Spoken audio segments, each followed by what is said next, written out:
kita lihat di negara-negara lain, memang kan kampus tersebar di banyak Betul. tempat. Jadi tidak hanya di kota-kota gitu ya. Iya. Jadi artinya memang disebar dan di antara masing-masing kampus itu dikenal dengan spesialisasinya. Betul. Jadi satu kampus bukan menguasai semua kan. Enggak. Nah kalau di kita ini kan ya segini ruwetnya persoalan negeri ini, nama kampusnya itu aja yang muncul gitu.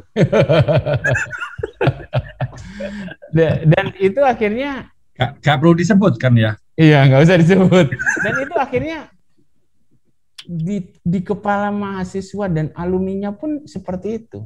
Dan itu sebetulnya cikal bakal yang menyulitkan antar lulusan ataupun mahasiswa kampus tersebut bekerja sama dengan kampus lain. Jadi kalau masuk ke poin itu ya, di mana ini tadi aku kembali ke poinnya Pak Presiden ya. Dan kita balik ke Depok kan di awal tadi juga cerita soal bahwa di Depok tuh hanya ada paling nggak ada 2 kampus keren lah ya. 3 Pancasila lah. Jakarta ya Pancasila ya. Jakarta tuh masih Jakarta. Ada UGM sama UI itu. Nah ada kan apa tadi? Mereka itu kok belum ketemu. Itu yang pertama kan juga disampaikan beberapa potensi dan lain-lain. Nah, kalau kita balik ke kampusnya 5D lah misalkan, ada satu poin ini menguasai iptek. Nah, dan di situ disampaikan di poin ini adalah bahwa adanya keterlibatan industri dalam pendidikan di kampus menjadi penting dan kerjasama antar kampus untuk mempercepat proses pengembangan dan penguasaan iptek. Jadi gini, Gunadarma itu kan ini agak serius ini pertanyaannya. Ini sebab ya Pak, bukan sesuai dengan mengikuti arahan Presiden Pak Presiden ya. Tapi sebenarnya ini baru kemarin kok Bali Juni kok. Jadi saya nggak ikutan. Jadi gini. Gunadarma itu dulu kecil sekali lah. Ketika saya masuk ke kampus juga 87 masih kecil, 81 itu cuma seingat saya jumlah mahasiswanya sedikit dan kita pun masih menyewa ruang. Nah, sehingga karena harus survive, istilahnya sebagai perguruan tinggi swasta yang survive, tentu saja kan indikator yang paling utama bagi publik adalah lulusan saya keterima kerja atau enggak. Simpel aja kan. Enggak ada lulusan saya paper ini itu enggak ada. Kalau kita baru sebagai PTS itu awal cuma simpel lulusan kita keterima kerja enggak. Akibatnya orientasi pembentukan materi kuliahnya itu adalah dia harus bisa diterima kerja. Apa yang dibutuhkan. Penelitian pun akan berorientasi kepada solusi-solusi di publik. Akhirnya seperti itu. Dan itu terbawa terus sampai sekarang akhirnya. Jadi bukan karena sekarang zamannya harus link and match, bukan. Dulu itu karena kepepet. Jadi karena kepepet. Nah, tetapi ada yang membedakan karena memang kita beli tahun berapa itu? 80 ini disampaikan Bapak Presiden 2021 ya, siap kerja atau wirausaha. Wah, maju dong Gunadarma. Ya, kalau dulu kan alasannya karena kepepet kan gitu. Kalau jujur gini, indikator kita dulu, kalau lulusan kita nggak keterima kerja, orang nggak akan mau nyekolahin anaknya ke kampus kita lah. Kasarnya dulu gitu kan. Karena Gunadarma bukan kampus yang isinya artis-artis, bukan seperti itulah ya. Mahasiswa itu para Madinah itu. Yang masuk adalah rasional. Saya sebut rata-rata mahasiswa Gunadarma itu rasional, dengan uang seekonomis mungkin mendapatkan hasil sebaik mungkin. Rasional. Karena ya itu tadi pilihan mereka, saya bisa kerja nggak? Itu aja simpel. Nah, kalau kita ingin kerja, mikir mereka kerja, ya otomatis kita akan membuat materi-materi yang berorientasinya mereka punya modal kerja. Jadi contohnya kenapa kita berani klaim dulu ICT based university, maksudnya berbasiskan IT, itu semua jurusan kita ajarin komputer. Mungkin awalnya dulu karena kita banyak dosen komputer. Tapi ternyata diajari ya, bukan diberi komputer kan? Bukan. Ternyata dalam perjalanannya, misalnya anak ekonomi ngerti komputer, ketika mereka kerja dan mereka harus berkompetisi dengan lulusan lain, mereka punya nilai tambah, bisa tahu teknologi. Nah, jadi dari situlah akhirnya ya semua harus dibekalin akhirnya seperti itu. Jadi memang mengorientasi pada lapangan kerja itu sudah dari awal. Mungkin waktu itu karena kepepet. Gitu. Kemudian mengakibatkan penelitian-penelitian di Gunadarma juga orientasinya applicable dan menjawab solusi Jadi kalau kita lihat penelitian-penelitian di mana-mana itu rata-rata selalu berorientasi pada masalah-masalah yang ada di Indonesia modelnya gitu. Ya karena Gunadarma punya perhatian khusus untuk Depok nggak, Bli? Punya, karena kita sudah lama sebenarnya bekerja sama dengan Depok ya, terutama kayak di TIK kita juga banyak terlibat dalam istilahnya ngurusin perencanaan TIK dan lain sebagainya di Depok. Kita punya banyak, justru termasuk dulu kita mendorong lah Depok itu membangun seperti creative center di mana warga-warga yang kreatif itulah ya. Saya kan tahu ini Depok ini isinya mahasiswa. Mahasiswa itu pasti banyak lah yang kreatif nakal maupun kreatif nggak nakal, wajar lah ya. Saya kan dulu juga mahasiswa gitu. Terus yang baru lulus itu kan potensi, seperti kita bikin Silicon Valley lah. Itu isi Silicon Valley itu bisa ada kan karena komunitas mereka, bukan karena ada bangunan sebetulnya. Justru komunitas mereka ada. Kenapa tidak difasilitasi? Jadi waktu itu kita sempat meminta ke pemerintah Depok, yuk nih kita desain suatu community center di mana di situ masyarakat bisa saling belajar, saling bertukar ide, bikin event oke lah kita bantulah membuat pelatihan segala macam, dan mungkin dari situ akan ada incubator dan segala macam, pasti akan ada lah gitu. Tapi mungkin di dalam ya namanya pemerintah kan tidak semudah kita di swasta ya, mengeksekusi perencanaan itu tidak semudah di swasta. Jadi sampai saat ini mungkin belum tereksekusi, padahal waktu itu kita sudah planning kan. Karena saya yakin lah, kalau kita lihat saya duduk gitu ya nongkrong di Depok itu, kalau dulu di seberangnya kampus kan ada Indomaret, saya lihat itu ini banyak terjadi istilahnya create bisnis dari ruangan Indomaret itu. Jadi ada misalnya alumni duduk di situ, terus ada mahasiswa, gue punya kerjaan bikin ini, lu bisa nggak? Nah, kenapa ini nggak difasilitasi? Toh nggak susah-susah banget, cuma satu ruangan tempat ngumpul gitu. Nah, jadi yang dengan pemerintah Depok belum atau tidak jalan? Kita sudah menyarankan, tapi saya sendiri kurang tahu progresnya sekarang sampai di mana. Apakah perencanaan? Kalau itu ditransform menjadi inisiatif warga, tahapannya seperti apa untuk bisa mewujudkannya, Bu? Sebetulnya gini, kalau zaman sekarang ya, kita ketika kita ingin initiate sesuatu seperti itu kan, pertama adalah kita tahu siapa dan ngapain. Siapa yang punya potensi, siapa yang punya kebutuhan. Itu aja dulu. Sehingga kita bisa memappingkan siapa yang berkontribusi apa. Masalah tempat bisa dicari. Tapi kalau kita tempat duluan, kita nggak tahu siapa yang bisa apa, siapa yang butuh apa, kan butuh waktu lagi. Jadi sebetulnya untuk mendapatkan siapa bisa apa, itu caranya gimana, Bi? Mungkin kalau sekarang ya kita bisa via internet ya, kita bikin portal itu suatu kegiatan. Saya tahu di Depok itu banyak company kecil IT misalnya, kan mereka bisa register di situ. Pemerintah cukup endorse lah, nggak usah menaruh duit lah, endorse saja loh. Ini warga-wargaku. Ini ada portal milik masyarakat, isinya kalau Anda ingin menginformasikan potensi Anda, menginformasikan kebutuhan Anda, kayak marketplace kebutuhan lah. Nah dari situlah nanti pasti akan terjadi proses mak comblang. Oh ternyata ada perusahaan X di Kapuk, saya pas butuh nih. Kan gitu aja, simpel kan. Nah sekarang ini kan kita nggak ada seperti itu. Kalau di komunitas ini kan kedai kopi lagi menjamur nih di Depok. Kalau yang di komunitas pelaku kedai kopi, nah sepertinya interaksi antar mereka ya. Antar pengusaha kedai kopi lumayan terjadi gitu ya.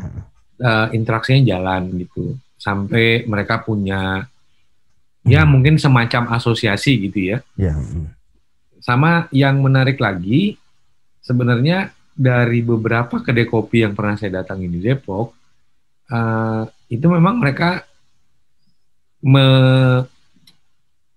menjadikan komunitas core-nya sebagai base customer. Jadi konsumen andalan lah gitu ya.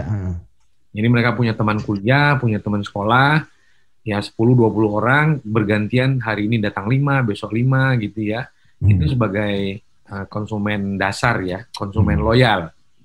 Nah, biasanya nanti di situ ketemu dengan konsumen-konsumen yang lain ya, karena ngelihat ada yang nongkrong. Tapi ada satu kedai kopi yang sebenarnya kita bisa, saya sama Mas Kisai pernah ke sana itu, sampai dia memang mendesain khusus, ada satu meja tengah dia sebut, yang dia targetkan, dia kepengen orang yang minum kopi di tempat dia, itu pulang bisa punya kenalan baru. Nah, warung Indomie tadi lah. Iya, warung Indomie lah. Tapi ini dia kopi. Nah, itu kalau kita amati, sebenarnya secara parsial udah ada ini ya. Secara parsial kesadarannya udah ada. Nah, saya kepengen kita bisa nemuin upaya yang mungkin lebih mudah ya, lebih mudah untuk kita bisa mewujudkan kolaborasi warga Depok nih untuk potensi yang mereka miliki itu kira-kira di luar yang tadi soal portal dan endorsement pemerintah gitu ya. Nah, apa kira-kira yang bisa kita kerjakan lagi dan mungkin juga sangat terbuka untuk dikerjasamakan dengan Gunadarma? Kalau kita lihat tadi menarik adalah banyaknya warung kopi di sini ya, di mana? Di Depok ya. Sebetulnya itu bisa menjadi entry point. Ada warung kopi di sini, tapi ada yang membedakan dengan warung kopi di Eropa. Di tempat saya misalnya, yang banyak dikunjungi mahasiswa.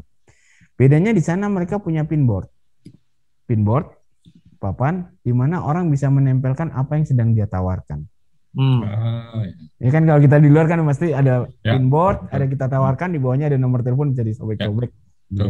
Nah, itu sebetulnya adalah relatif mekanisme simple yang memungkinkan interaksi itu akan terjadi. Jadi contoh gini, banyak orang butuh programmer ataupun butuh desain kreatif di Depok. Dia nyarinya di mana? Orang susah. Padahal dengan banyaknya warung kopi dan seandainya warung kopi itu punya pinboard seperti itu bisa terpecahkan. Karena kenapa nggak di koran? Nggak ada kan? Kalau koran kan orang niat nyari. Kalau di situ kan dia mau bayar, dia baca pinboardnya, oh ada tawaran ini. Itu kan kayak mading gitu ya beli ya. Iya, kalau di luar negeri banyak lah, pasti selalu ada pinboard, terus kita ditempel-tempel gitu kayak mading. Iya. Nah, itu sebetulnya kalau di Depok dimulai entry point kita udah kafe-kafe yang menjamur di Depok, itu bisa dimasyarakatkan atau dipopulerkan, itu bisa menjadi entry point untuk meng-create jejaring maupun interaksi antar komunitas ini.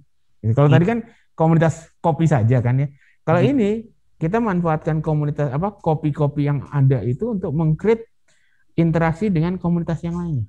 Komunitas lain saling berinteraksi. Ya. Dan itu kan relatif sebenarnya mudah ya dilakukan, nggak terlalu. Betul. Dan itu kenapa nggak tahu di warung kopi di sini itu nggak pernah ada gitu. Pinboard itu kalau saya perhatiin ya, saya nggak tahu. Tapi kalau di daerah Kemang ada. Mungkin Kemang itu ngikutin kafe di luar ya, di Australia di mana. Kalau di Kemang banyak, mereka menawarkan garage sale, dia pindahan, dia nawar itu banyak pinboard di kafenya maupun di pub ya di Kemang. Tapi kalau di Depok nggak ada. Mainnya jauh sih ya, aku main Depok saja. Itu mungkin terbawa dari kultur mereka sih. Ya. Jadi tadi saya mengira model informasi yang ditempel di papan pengumuman begitu, yang disebut dengan pinboard tadi oleh Beli itu, untuk masa-masa sekarang menjadi nggak penting gitu ya, karena udah ada Instagram, Twitter, Facebook gitu ya. Saya amati ya, apa yang membedakan gini. Even di Instagram orang bisa apa-apa saja, tapi cenderung kita sudah tercluster. Oke. Pertama, kita sendiri akan cluster. Baru ke ilmunya algoritma dan lain-lain. Kedua, algoritmanya yang memaksa kita tercluster. Itu. Iya. Nah, sedangkan kalau di pinboard itu kan di luar kali ya, maksudnya bebas aja udah. Bebas aja, siapa saja, dan biasanya itu kita lihat ketika kita tidak sedang mencari. Kita lagi mau bayar, silang-silang, ada menarik. Nah, tapi kalau kita di Instagram, di Twitter, kita pasti mencari sesuatu kok. Ya. Kan? Di Google juga udah terarahkan gitu. Misalkan saya sering buka-buka nyari tas kulit, kita buka Instagram keluar. Jadi kira-kira ini beginilah ya. Kalau kita jalan nggak tahu jalan, cuman tahu garis besarnya, nggak usah pakai Google Map atau Waze. Ya, kayak gitulah. Ya. Turun, tanya sama orang yang ditemuin di jalan. Betul, kayak gitu. Ada interaksi. Nah, ya memang agak ini ya, sesuatu yang sebenarnya dulu pernah kita lakukan dan kita jalani gitu ya. Semacam ada keinginan untuk mundur gitu ya, ke masa di mana semua tidak serba ada di gadget gitu ya. Nah, ya tapi bisa saja dielektronikan, dalam arti gini. Bisa saja di setiap kafe itu akan ada LCD besar di mana beritanya itu post-it-nya kayak kita pakai jamboardnya Google ya. Kita kan bisa nempel di jamboardnya Google, itu orang bisa nempel di situ. Kalau mau agak modern lah ya. Tapi sebenarnya interaksinya sama. Kalau saya itu berangkatnya dari interaksinya. Interaksinya sama tapi itu dilakukan dengan media yang lebih modern lah. Jadi ada satu screen besar di mana ininya kita isi lewat Twitter mau apa, tapi berita iklan kita itu bisa kita broadcast lewat situ dan mungkin di kafe-kafe tertentu, tidak harus di semuanya. Itu kan hanya masalah media ya, tapi interaksinya itu sebenarnya sama, yaitu ketika kita mencari orang yang sedang tidak melihat sesuatu, dia diharapkan bisa melihat sesuatu untuk memulai interaksi. Idenya kan seperti di situ. Ya. Ini kan ada ya kan Primade sama Om Dana yang belakang layar kan senior nih. Ampun, Andi juga senior sebenarnya. Gini, cerita soal atau pengalaman tentang interaksi di warung Indomie, warung kopi, itu kan dulu tidak ada masalah ya kalau kita ada orang duduk, entah cowok entah cewek, kita datang terus sambil bawa mie ngobrol, itu kan sesuatu yang biasa gitu. Waktu saya istilahnya penari latar di Bollywood pun juga sama. Nah, tapi kan sekarang ada semacam pergeseran istilahnya perspektif ya ataupun pendapat atau pandangan. Kalau orang melakukan pendekatan seperti itu ada semacam penghalang tentang ini kan nanti dia mau apa sudah ada di belakang kepalanya atau di bawah sadarnya mengatakan ini orang pasti akan melakukan sesuatu gitu. Nah, ini kan ada pergeseran suasana lah kalau kasarnya, atau pergeseran pandangan perspektif tentang mengajak ketemu orang yang tidak dikenal dan kenalan. Dengan kondisi seperti ini, makanya muncul klaster-klaster tadi yang disebutkan. Kalau kita ke satu warung kopi ya dengan teman-teman, dan kita nggak akan nyapa yang lain. Karena kalau nyapa yang lain dianggap sebagai ofensif atau sebagai sesuatu yang tidak mengenakan dan lain-lain. Nah, kira-kira bisa nggak sih kita memulai kembali warung kopi, warung Indomie tradisi seperti itu tadi, menurut Primade? Jadi gini, menurut saya ya, ada satu buku menarik. Buku ini adalah disertasinya kalau di luar negeri kan kita nggak jelas ya jurusannya. Jadi disertasi nama orangnya ada Alistair Cockburn. Alistair Cockburn itu seorang software scientist.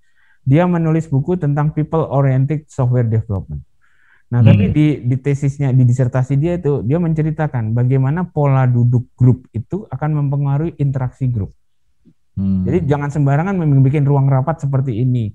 Kemudian itu akan mempengaruhi pola interaksi. Jadi di Disney juga, jadi ada dalam desain strategi itu ada namanya metode Disney. Disney itu punya 3 metode kalau dia punya desain produk. Yang satu namanya dreaming team, yang satu critics team, satu reality team. Nah, yang membedakan 3 tim itu dari posisi duduknya. Jadi ketika kita duduk melingkar, kita akan cenderung dreaming. Semua sama dan semua akan sharing ide. Ketika dia satu orang di sini dan ketiga, dia itu akan menjadi kritik. Yang satu dikritis, yang satu ketika kita duduk seperti ini dia akan reality. Jadi tata letak duduk pun akan mempengaruhi pola interaksi orang. Nah, itu yang membedakan kenapa di warung kopi, kita tahulah warung kopi seperti apa, kita sulit sekali akan menjadi klaster teman-teman kita, karena kita tidak bisa duduk mengklaster. Oh iya kan, kita selalu ya kursi panjang gitu begini, kursi panjang sama penjual tengah kita ngobrol. Akhirnya mau nggak mau kita ngobrol sama sebelah kita, Pak dari mana Pak, kan gitu. Sedangkan kalau kita warteg gitu ya. Iya, kalau kita pergi ke kafe ya kan mau nggak mau kita sudah terklaster kok ke teman-teman ke duduknya. Jadi memang pengaruh tata letak itu akan mempengaruhi pola interaksi sebetulnya. Kita nggak bisa hindari lah ya itu. Jadi kalau kita bikin event juga kan, apakah meja kursinya begini, apakah kursi bulat, itu akan mempengaruhi pola interaksinya. Jadi memang ketika kita merencanakan interaksi yang terjadi, itu tata letak itu akan mempengaruhi. Tata letak, tata organisasi lah kalau kita organisasi ya, itu akan mempengaruhi pola interaksi yang terjadi. Ini yang dominan. Contoh gini, orang Jerman itu berbeda dengan orang Australia. Saya S2 saya di Australia, bahasa Inggris saya itu belajarnya di pub, bukan di kelas. Kalau saya belajar itu paling efektif, tenang beli. Nah, aku tuh kalau saya belajar pengalaman di India juga gitu, subtitle film. Nah, kalau di Australia memang dia desain cafe pub itu memungkinkan interaksi kita dengan orang-orang yang baru kita kenal. Jadi kalau kita duduk seperti itu. Sedangkan kalau di Jerman, jurus itu nggak bisa saya terapkan. Karena mereka dikenal kursi itu seperti Stammtisch. Orang yang duduk di situ adalah orang yang sama dengan kelompok yang sama. Jadi, nah ini maksud saya, pola interaksi itu akan dipengaruhi dengan tata letak setiap komponen dari komunitas itu. Nah ini yang harus kita pikirkan. Sehingga tadi itu sampai kenapa sih pinboard itu diletakkan di dekat kasir, karena di titik itu orang nggak ngapa-ngapain, cuma nunggu. Jadi dia baca iseng, kan gitu. Nah, inilah yang maksudnya.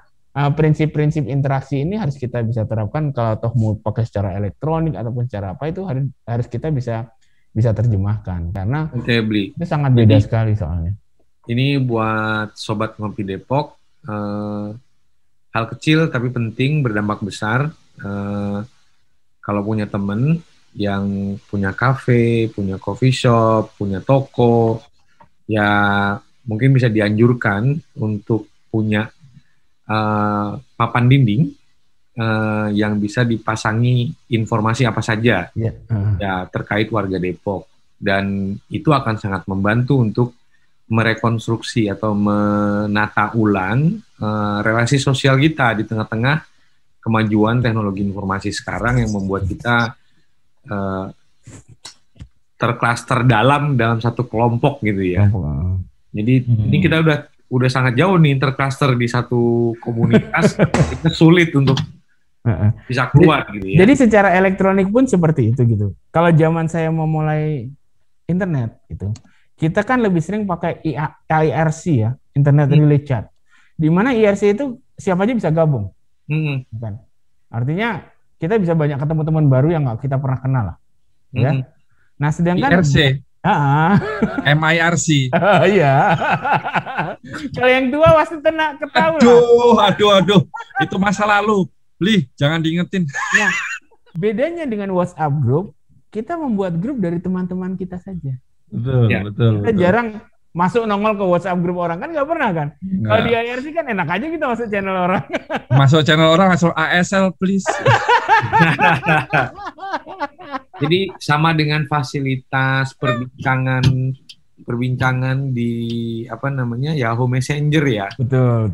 Yahoo Messenger pernah punya, terus nggak tahu apa. Nggak beda, Yahoo Messenger masih, kalau MRC memang sangat beda karakternya. Udah channel bebas. Kayak orang nge-break lah, zaman dulu nge-break lah ya. Ya. Tapi setelah waktu Yahoo Messenger itu kan ada cluster kan, kita bisa masuk ke ruang chat yang suka musik. Iya, ada grup. Apa gitu. Ya. Memang udah di cluster sama mereka. Kita ketemu orang baru, intinya, dan di situ kita bisa dapat teman baru. Tapi masalahnya kadang itu ini ada masalah juga di kita. ASL please 18 F. Ini misalkan ternyata korban gubetan IRC ini. ASL itu apa ya? Coba Mas Kisai. Ternyata jenggoten dewa. Aduh, masa lalu. Sorry Di, ini obrolan orang-orang luar nggak jelas. Bli, saya coba ini ya tadi wrap up. Mungkin nanti ada beberapa hal yang bisa dipertajam oleh 5D. Di awal pembicaraan kita tadi, kita sempat menyinggung bahwa Kota Depok punya banyak potensi tapi belum terjamah. Ya, ditandai dengan orang banyak kumpul-kumpul tapi kok nggak jadi sesuatu. Dan kita menemukan tadi adanya clustering atau pengelompokan yang begitu rigid, ya, tanpa sadar, ya. Orang dengan sendirinya mengelompokkan dirinya menjadi entah identitasnya saya dari kampus ini, saya dari profesi ini, sehingga ruang-ruang sosial tidak bisa termanfaatkan secara optimal untuk sinergi dan kolaborasi. Nah, ada effort atau usaha yang bisa kita lakukan untuk mengoreksi itu. Nah, dengan inisiatif yang belakangan ini berkembang, yang bisa kita sebut dengan wirausaha gitu ya. Teman-teman buka kedai kopi, buka usaha makanan apa begitu. Dan ini menjadi pusat-pusat interaksi sosial. Nah, alangkah lebih baiknya jika di situ disediakan satu papan yang memuat informasi apapun dari komunitas yang berbeda, dari masyarakat sekitar gitu ya. Nah, ini untuk mendekatkan kita. Nah, kalau kita mau masukkan itu dalam satu katakanlah kerja sosial ya, kerja sosial warga Depok untuk menghidupkan kembali rasa kewargaannya gitu ya, punya in-group, perasaan satu daerah. Kita sama-sama warga Depok, kita sama-sama punya keprihatinan, kita sama-sama punya harapan. Nah, itu kira-kira Bli punya tips nggak untuk, punya kiat-kiat nggak untuk kita bisa mengoptimalkannya? Intinya begini, ya, hidden gem di Depok itu bukan hanya Sunda Empire sebenarnya. Tapi ada gem yang real, gem yang ya supaya beneran gitu. Gimana, Bli? Jadi gini, menariknya gini. Saya dulu waktu di Jerman ada satu perusahaan. Perusahaannya itu simple kerjanya. Setahun sekali dia hanya mengeluarkan katalog. Katalog itu isinya dia mengumpulkan kampus-kampus itu punya tim ahli dan penelitian atau riset group di bidang apa. Kemudian dia mengumpulkan perusahaan di bidang apa. Yang dia lakukan adalah mengawinkan kedua informasi ini. Jadi kalau perusahaan mau cari ahli mineral, ini loh kampusnya. Itu loh core bisnis dia. Nah, jadi kalau kita lihat dari tadi pinboard, kenapa saya tadi arahkan ke elektronik? Pinboard ini adalah informasi yang sifatnya di bawah antara pelaku, ya kan? Kalau di atas setelah informasi masuk itu ada pihak lagi yang mencatat apapun yang terjadi di pinboard ini, siapa yang menawarkan apa, siapa yang ini akanlah menjadi abstraksi yang lain. Mungkin bisa menjadi kebijakan, bisa menjadi gambaran pola bisnis di Depok. Artinya sebetulnya akan bisa menjadi abstraksi yang lebih tinggi daripada hanya sekedar informasi pinboard tadi. Nah, pertanyaannya bagaimana kita mewujudkannya? Nah, untungnya sebetulnya sekarang ini kan dengan prinsip Merdeka Belajar, ya kan, kampus Merdeka, itu terbuka kemungkinan mahasiswa itu mengerjakan sesuatu selama 6 bulan. Dan itu jadi kredit poin mereka. Nah, penyakit di Indonesia itu adalah para jomblur. Para jomblur itu kan sama-sama mau tapi gengsi atau nggak ada mak comblangnya. Oke. Beraninya di chatting saja. Nah, kampus punya mahasiswa yang membutuhkan tempat untuk tematik musik, itu kan berwirausaha tematik itu bisa dihitung kredit poinnya. Dan mereka bagus. Didorong oleh kementerian. Di sini kita ada kebutuhan lah seperti itu di Depok. Yang kurang ini mak comblangnya. Jadi mereka saling pengen tapi nggak tahu nih yang dicari siapa gitu. Nah, jadi sebetulnya kalau kita ingin mewujudkan hal itu bisa. Kampus-kampus itu melakukan hal itu sebagai bagian dari kegiatan mahasiswa yang 20 SKS dalam 6 bulan itu. Jadi kalau memang itu dikonseptualkan sebagai apa ya, entah siapapun yang melakukan itu bisa sebagai bagian kegiatan dari mahasiswa. Jadi yang tadi namanya dia daripada dia bikin WC belum tentu WC-nya juga benar. Iya. Mendingan bikinlah seperti ini fasilitas pinboard yang lebih, bukan hanya pinboard ya, ada analisisnya segala macam, dan itulah bagian dari merdeka belajar mereka. Kalau dulu nggak mungkin lah. Saya juga kepikiran tuh ide pinboard tadi atau papan tadi itu, ide papan tempel ya. Iya, papan tempel. Di satu film kartun itu saya lupa. Odi si kepala besar. Di situ diceritakan di taman kota ada papan tempel untuk menaruh barang temuan apa saja. Jadi semua barang-barang yang ditemukan oleh pengunjung ditaruh di sana. Artinya inisiatif itu buat Sobat Ngopi Depok mungkin bisa diaplikasikan untuk di daerah-daerah ruang terbuka atau mungkin juga di mulut-mulut gang gitu ya, di tempat tinggal gitu ya, untuk orang bisa mulai terbiasa bahwa apapun yang kita butuhkan, apapun yang terjadi, itu kita bisa cari ke sana, kira-kira gitu ya. Nah, menurut saya sih ini salah satu pembicaraan malam ini yang kita bisa sarankan untuk bisa diaplikasikan kepada teman-teman Sobat Ngopi Depok itu, ya papan tempel itu mungkin hal yang sederhana. Dulu cuma dipakai buat nempel-nempelin gambar, cerita-cerita gitu ya. Nah, sekarang bisa dipakai untuk banyak info gitu ya. Ya, sepertinya begini ternyata kalau ngomongin Depok, ngomongin yang lain-lain ya, dengan pejabat teras cuma beda. Ada banyak hal yang bisa kita gali. Ada banyak hal yang sebenarnya kita bisa, tadi itu hidden gem memang benar-benar ada. Dan saya pikir memang hari ini pertemuan kali ini atau sharing ngopi Depok kali ini masih kayaknya baru separuhnya. Ya, harus dilanjutin di seri selanjutnya. Seri selanjutnya. Nah, mungkin nanti tidak terasa kita sudah cukup panjang kita bercerita, mendengarkan pengalaman dan lain. Tentunya juga penting kita juga mendalami beberapa hal, termasuk apa sih yang dilakukan oleh tadi Gunadarma misalkan, karakternya seperti apa sih untuk menuju ke sana. Mungkin itu juga menjadi hal-hal yang bisa kita bahas, kita bisa ambil lanjut ya di seri ya, kan kita hari ini kita ada 5D di sini, mungkin kita juga bisa membahas di sesi selanjutnya mungkin.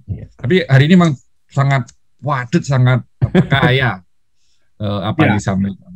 Aku pikir gitu, Ardi ya. Jadi memang perlu untuk mendengarkan petuah sebelum lanjutan Saya mengambil satu pelajaran penting dari apa yang disampaikan 5D tadi adalah bahwa sebuah kampus kecil yang bernama Gunadarma itu bertahan dengan satu indikator satu ukuran yang nyata, ya, yaitu bahwa menjawab kebutuhan orang menyekolahkan anak.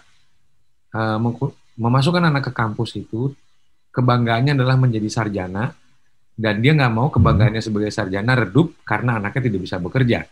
Dan itu dijawab oleh Gunadarma. Nah, dalam era kita sekarang ini, jawaban atas harapan komunitas warga ini sebenarnya bisa dijawab oleh warga juga. Betul. Tinggal bagaimana membuka pintu informasinya, bagaimana membangun mak comblangnya tadi itu. Comblangnya. Nah, bagaimana kemudian memberi tempat, memberi ruang, atau menciptakan ruang-ruang yang memungkinkan warga bisa berinteraksi secara lebih produktif, gitu ya. Nah, yang menarik tadi kan adalah persepsi tentang Silicon Valley. Ini orang kalau di Indonesia Silicon Valley jadi sibuk mikirin tempat, bangunan, investasi puluhan triliun, sampai harus ada ketua panitianya gitu ya. Nah, mereka nggak pernah tahu bahwa Silicon Valley itu adalah soal kumpulan gagasan, kumpulan kreativitas dari sebuah interaksi gitu ya, yang mewujud dalam produk-produk gitu. 5D, satu hal mungkin yang belum take away lah paling nggak, apa sih 2 poin untuk sesi kali ini yang bisa disampaikan? Mungkin gini, pertama itu kalau kita ingin menggali potensi kita, satu, kita harus, ini termasuk penyakit kultural kita harus menghilangkan penyakit inferior kita. Jadi sering di Indonesia itu kita tidak berani maju, kita tidak berani menggali potensi karena kita kental dengan perasaan inferior. Jadi begitu juga Depok, warga Depok maksudnya. Kalau kita masih punya perasaan inferior, oh Depok itu nggak bisa kemana-mana, hanya begitu, kita nggak akan bisa kemana-mana. Pertama itu. Kedua, kita harus berani melihat mana hidden games itu. Nah, kalau kita melihat aja nggak berani, bagaimana memanfaatkan? Simpel sekali. Ya. Nah, kalau dua ini karena kan ini termasuk masalah kita sebut mental barrier lah ya. Kalau dua mental barrier ini sudah terpecahkan, maka yang lainnya itu akan terpecahkan dengan lebih mudah. Tapi kalau dua mental barrier ini kita belum atasi, yaitu kita selalu inferior, kita tidak tahu bahwa ini tidak akan bisa menjadi maju. Kedua, kita tidak mau coba-coba lihat apa yang akan bisa menjadi maju, maka solusi apapun akan tertutup karena kita bilang oh itu nggak akan bisa gitu. Dan sayangnya inferior syndrome itu masih kental lah di diri kita, mungkin dulu terlalu lama dijajah gitu. Terima kasih Bli Made atas apa pesan terakhir tadi itu, dan tentunya tadi kalau kembali ke poin soal bagaimana Gunadarma survive itu kan tahun 80-an. Ternyata tahun 2021 itu adalah salah satu pesan dari Bapak Presiden. Iya. Lulusan Indonesia pendidikan di Indonesia mendatang itu satu harus siap kerja. Jadi memang kemajon ya kemajon karena kepepet. Jadi demikian Sobat Ngopi Depok, obrolan kita hari ini tentunya menarik, banyak pelajaran dan banyak pesan berharga dari seorang Bli Made, warga senior di Depok. Senior saya, maksudnya saya kan 2007 baru masuk, Ardi 2009, senior kami lah, senior para host ini. Tamu hari ini seumuran dengan sutradara dari Ngopi Depok mereka. Terima kasih, nanti kita akan tentunya akan sambung di sesi selanjutnya. Tetap jaga kesehatan, itu adalah yang utama. Tetap sehat, tetap waras, tetap gembira, bahagia, dan tentunya ngopi ini dari tadi ngopi. Tentunya nanti kita akan minta Om Sutradara, Om Danar untuk menyiapkan kopi yang konangan enaknya itu untuk kita bagikan bersama-sama. Sekali lagi terima kasih, salam sehat, salam Ngopi Depok, sampai ketemu lagi. Assalamualaikum warahmatullahi wabarakatuh. Waalaikumsalam.